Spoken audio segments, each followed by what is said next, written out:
I may look up to someone and someone may look up to me. In a family, the parents are everything for a child who regards them highly. Whether or not the child changes his opinion later in life,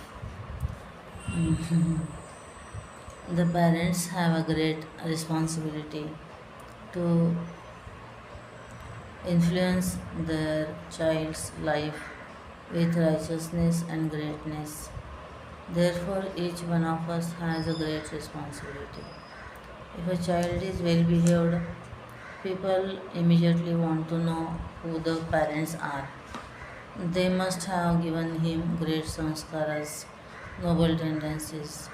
If a disciple does well, people want to know who his or her guru is. It is said that a tree is known by its fruit. So, in a society, it is the responsibility of the social and political leaders, the government and the spiritual leaders to bring about stability. History is full of examples when people felt helpless, when those who were supposed to be their protectors turned out to be their oppressors. At such times,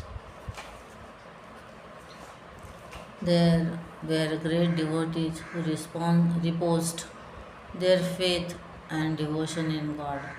Despite political disturbances, they sustained the society and did not allow it to disintegrate. Our observations reveals underlying layers while interacting with individuals, organizations and nations.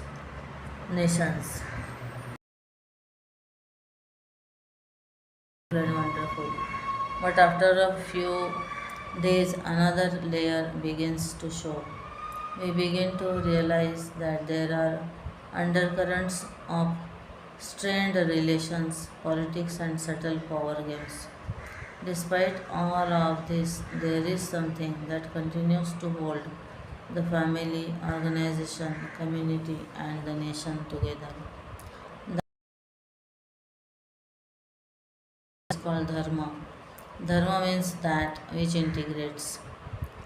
In today's world, though there is so much terrorism, turbulence, and restlessness, we are still generally interacting with good people on a daily basis.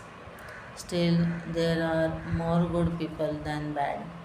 Goodness prevails because goodness alone is the sustaining factor. I will give you proof. Nowadays, people are very fond of eating out. People like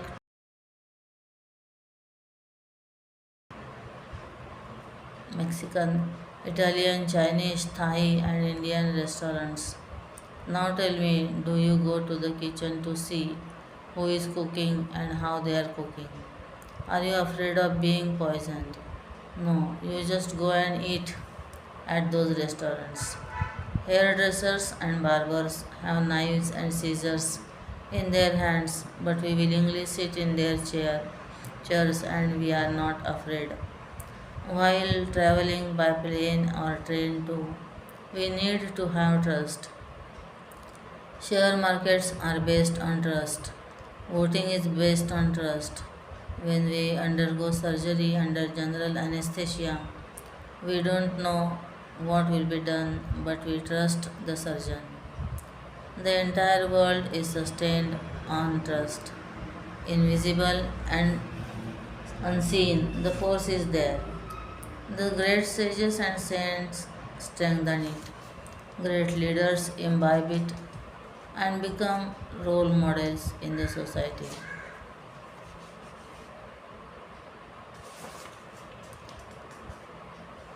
If they do not, then there is fear of disintegration of the value system down to the level of the masses. So we see that it is possible to bring about greater shanti, peace at the social level. Political leaders have greater power because they can influence so may simply by because they can influence. So may simply by enhancing enacting influence so may enacting one law. But we also need great social leaders and great leaders in the field of education and spirituality. Peace in the individual. Peace at the individual level is within the reach of every one of us. It is easy to make excuses for the restlessness in society or the phenomenal world, but when it comes to ourselves, there are no excuses. Here we have to find peace within. Many people have found great peace in the midst of this restless world, which proves that only we are restless and we are superimposing that restlessness onto the world. Let us think of the causes of our individual restlessness. There are three basic aspects of our lives that cause us anxiety: our body, our actions, and our emotions, mind. When our body suffers from pain and disease and from fear of disease, that itself creates a lot of anxiety. So, we should first learn to take care of our physical health. Through proper exercise and right food, we can live a healthy life and we will enjoy great peace. When we are unhealthy, there is no enthusiasm, no energy, and every little problem becomes a huge one. Problems may never go away, but a healthy body will give us the energy to deal with them as they come. The second cause of restlessness in an individual are our actions. In society, we are given a set of obligatory duties to be fulfilled and also prohibited actions to be avoided. If we do not fulfill our duties, we become worried, and when we do a prohibited action, our mind becomes even more restless for fear of being caught. We should be very clear about this. If we want to have a really peaceful life at the level of actions, only obligatory duties, kartavya karma, should be done, and we should avoid what is wrongful and prohibited. If you do not learn to discriminate between the do's and the don'ts, then there will be problems. If you do learn, the mind is at peace. Let us now consider restlessness at the level of emotions. Our mind is a continuous flow of variety of thoughts. Some thoughts create a very peaceful state of mind. Some other thoughts and emotions create only restlessness in the mind. And yet some other thoughts create only dullness in the mind. There is a beautiful book on Vedanta called Panchadashi written by Swami Vidyaranya. He gives a wonderful analysis of these thoughts patterns. He says that our mind goes through different states and different kinds of thoughts create different states in the mind. One is called dull thought, tamasic, causing ignorance, delusion, and sleepiness. All these thoughts only dull our mind. Thoughts that cause agitation in our mind are rajasic thoughts of passion, lust, anger, jealousy, or hatred. Sattvic thoughts are characterized by dispassion, faith, trust, devotion, love, and kindness. Sattvic thoughts make our mind peaceful, creative, energetic, and objective. In the sattvic state, there is conservation of energy, while in the others there is dissipation of energy. Relationships are a very important aspect of our emotional state. Our mind becomes restless and a lot of tension is created when our relationships are strained. But when the very same relationships are good, things are beautiful. If there is mutual love between people, then laws, rules, and regulations are not needed. When there is love, each person wants to give and give. There is no need for love rules. But if there is no love, not a single rule will work. When there is love, people talk to one another. But when there is no love, they talk at each other. If relationships are based on material considerations, they will not last because the nature of matter is to change, decay, and perish. In material considerations, we seek some satisfaction, could be appreciation or recognition or some tangible gain. Wise people have a spiritual relationship even with material things. They value this body which is matter, as the most precious gift which is meant for seeking the realization of truth. This body is primary means for fulfilling dharma and attaining liberation. They take care of the body with that attitude. When they have material wealth, they say it is meant for serving everyone. It is God's gift. Here, the body or material wealth never causes bondage or them for them. But in our case, we perform good deeds expecting some kind of material gain. And if we get no material benefit, we say, what is the use of doing good things if I get nothing from it? Even our relationship with God is bound by our need to have our troubles removed and desires fulfilled. If we want to have peace of mind, then, like the sages, all our relationships, starting with physical body, with health, with people, with our actions, with our emotions, and with God, should be based on spiritual considerations. An enlightened sage, an enlightened sage is totally at peace and experiences happiness, for he has determined the and experienced the nature of truth, which is the nature of peace itself. In the Mandukya Upanishad, it is the self which is Shanti, peace itself, which is non dual. When that is realized, there is supreme peace, Parama Shanti. At the emotional level, if our heart is filled with love for God, then there is peace at the level of relationships. If our love and relationships are based on spiritual and not material considerations, then there is peace. Then there is peace at the level of action, performance of our duty, while avoiding prohibited actions. Then there is peace. At the physical level, having good health provides peace. The wise man lives in the material world, but it does not bind him. We can have wealth, but if that wealth is used for serving others, and wealth will not bind him, that wealth will not bind him. In the Upanishads, all the rishis pray for wealth, but before wealth, they ask for right understanding and right attitude. Naturally, that wealth will be a great blessing.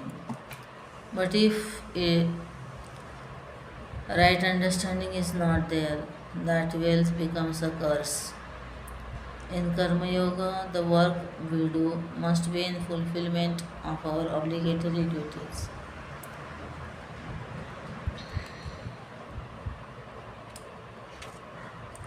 Lord Krishna clearly says, dedicate all work to me, just as the lotus leaf lives in the water but remains untouched by it. Similarly, such men live in the world of karma, but karma does not bind them because it is dedicated to God. Thus, in Karma Yoga, the performance of duty is the number one criterion. Dedication of our work to God as worship is the second criterion. And the third criterion is no attachment to the fruits of our actions. Whatever result comes, it is just think. If we dedicate our life to the Lord, the results also belong to Him. Why should we become restless?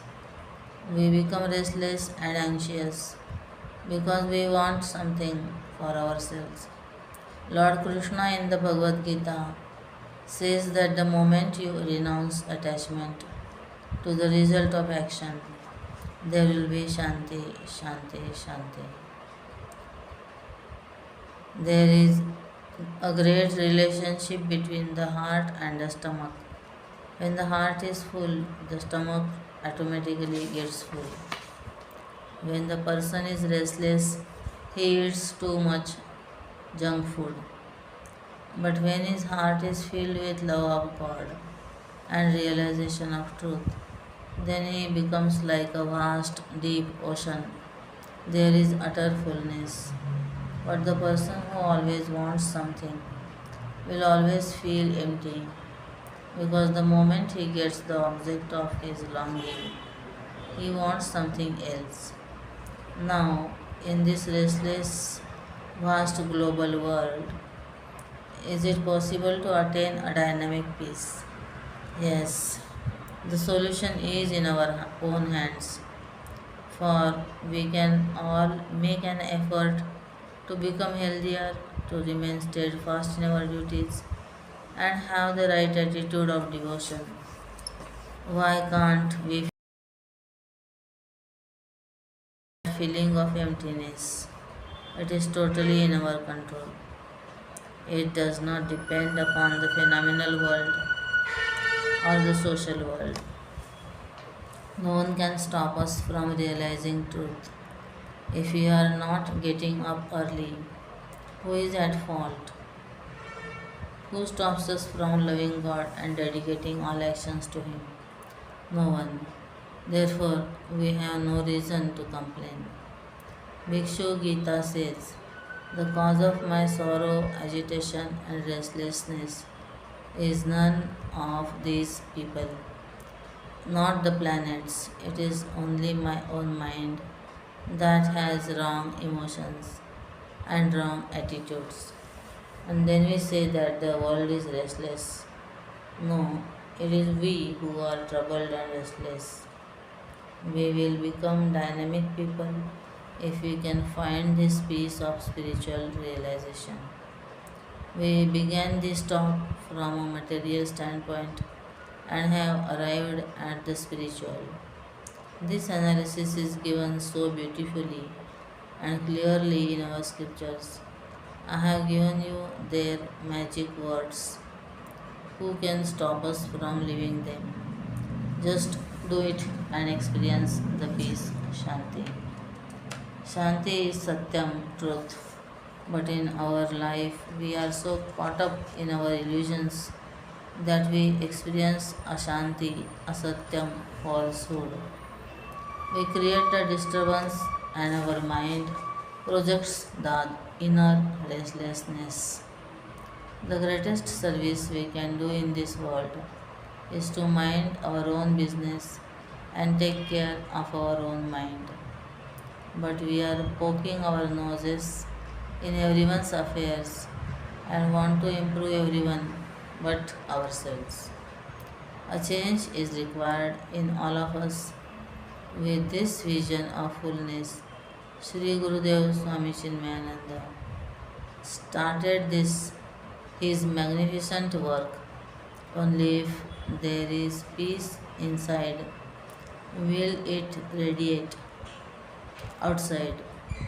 Your peaceful light will touch others and it will continue to spread like rippling waves. Only then is lasting peace possible.